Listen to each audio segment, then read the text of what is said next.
Pedicure ranking করি চলো। অনেক বড় বড় নখ, ভালো লাগে না, বেশি বড়, এত বড় নখ কেউ রাখে? ওয়াও, এটা কি কিউট, এটা ফোর, অনেক সুন্দর। সি সি সি, কি অবস্থা! ওয়াও, এটা অনেক সুন্দর, এটা অনেক সুন্দর। এটা কোনো কথা? এরকম ভাবে কেউ নখ রাখে?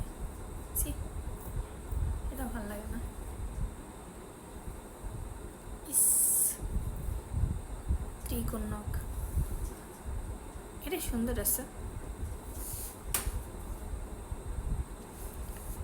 এটা আসলে অ্যাজ ইউজুয়াল সবার নখ মোটামুটি যেরকম হয় আসলে ওই টাইপেরই, বাট এটা টুয়ে দেওয়ার মতন না। এটা আমার এত পছন্দ, এটা নাম্বার ওয়ান, এটা অনেক সুন্দর, অনেক বেশি সুন্দর।